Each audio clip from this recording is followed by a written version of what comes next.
Umbrella কুর্তির ঘেরা আমরা কি করে স্ট্রেট স্ট্রিপ দিয়ে তৈরি করতে পারবো সেটাই আজকে আপনার সাথে শেয়ার করব।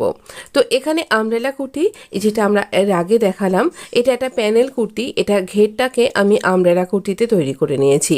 কি করে তৈরি করেছি এর আগের ভিডিওটা আপনি অবশ্যই দেখবেন। তো আমার কুর্তির এই ঘেরার অংশটা সোজা দিকে ফেস করে রয়েছে, যে স্ট্রিপটা আমি অ্যাড করছি সেটাও সোজা দিকেই রয়েছে মুখ করে। তো এটা 2.5 ইঞ্চি আমার এই স্ট্রিপটা। এখানে দেখুন আবার শেষ হয়ে গেছে, তাই একটু ফ্যাব্রিকে আমি কাট করে এখানটাতে এরকম উল্টো দিক করে ফোল্ড করলাম, তারপর এখানটাতে ফোল্ড করলাম করে এইভাবে জুড়ে দিলাম। এরপর এই অংশটাকে আমি এই রকমভাবে আগে এখানটা স্টিচ করে দেবো। এতে বোঝাই যাবে না যে আমার এখানটাতে জোড়া পড়েছে, বা এই রকম করে আমি জুড়লাম, ইনভিজিবলভাবে আমি জুড়ে দিতে পারবো। তো এইরকমভাবে আপনার ক্ষেত্রে যদি স্ট্রিপটা এরকম ফুরিয়ে যায় করতে করতে কাজ করতে করতে, আপনি এইভাবেই তৈরি করে নিতে পারবেন।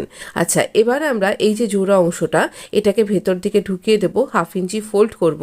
যেখানটা আমরা জুড়ছি সেই অংশটার ওপর দিয়েই আমরা ওই একই স্টিচিং লাইনের ওপর দিয়ে স্টিচ করব।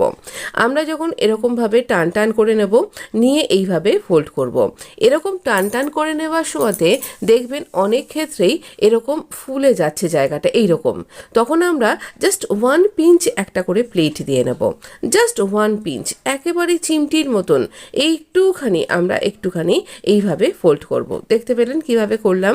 এইরকম আমার 2 কি 3টে এরকম পিঞ্চ পড়েছে। তো পুরো ঘেরাটার মধ্যে, তাতে করে এটা কুঁচকে যাবে না, কোথাও টেরে বেঁকে যাবে না, সমান থাকবে। আর একই রকমভাবে ফোল্ড করবার জন্য আপনি বিগিনার্স হলে এই দেখুন আবারও আমি একটা ছোট্ট প্লেট অ্যাড করছি। এই প্লেটটা আপনার ফ্যাব্রিকের উপর নির্ভর করছে, কখনো পরে কখনো পরেও না। বা যদি আমি যেমন এখানে একটু মোটা করে চওড়া করে ফোল্ড করেছি, সেটা হচ্ছে 1 ইঞ্চি মতন। তো আপনি এক্ষেত্রে যদি আপনি 1 ইঞ্চির কম করে ফোল্ড করেন, যেমন এর আগে একটা ভিডিওতে আমি এরকম দেখিয়েছিলাম, সেক্ষেত্রে না একেবারেই কোনো রকম ফোল্ড কোনো পিঞ্চ করতেই লাগে না। তো এখানে এবার এই অন্য সাইডটাতেও আমরা একটা স্টিচ করে নেব, তাহলে এটা বেশি সুন্দরভাবে বসে যাবে আর এটা দেখতে পারফেক্ট হবে। এটা একটা কন্ট্রাস্ট ফ্যাব্রিক দিয়ে আমি এই ঘেরাটা তৈরি করেছি, আর এটার জন্য এটাকে আরও বেশি সুন্দর দেখতে লাগছে। এই যে ফ্যাব্রিকটা দিয়ে এই ঘেরাটা কমপ্লিট করছি, তারও একটা ভীষণ সুন্দর ডিজাইন আপনি কিছুদিনের মধ্যেই দেখতে পাবেন। তাই অবশ্যই এখনও চ্যানেলটা সাবস্ক্রাইব করে না হয়ে থাকলে এরকম সাবস্ক্রাইব করে রাখতে পারেন। আর আমরা কমপ্লিট লুকটা এবার দেখব। এখানে আমরা পিনট্যাক্সের কাজ করেছি, এইরকম ট্রায়াঙ্গেল বাটন আমি এখানে পুঁতি দিয়ে আটকে দিয়েছি পার্ল দিয়ে। আর এটা পুরো 38 ইঞ্চি লম্বা একটা কুর্তি, আর এখানে স্লিভেও পিনট্যাক্সের ডিজাইন রয়েছে, ইনভিজিবলভাবে লেসটা স্টিচ করা রয়েছে। আর দেখুন এইরকমভাবে এটা 38 ইঞ্চি, এটা কিন্তু ঝুলটা রয়েছে। আর এখানে আমার ফ্যাব্রিকের উইথ এখানে ঘেরাটা রয়েছে 2 মিটার মতন। তো এখানে এই 2 মিটারের 4 মিটার ফ্যাব্রিকের ঘেরা পুরোটা। আর এত সুন্দর ফ্রকটা তৈরি হয়েছে কি আর বলবো।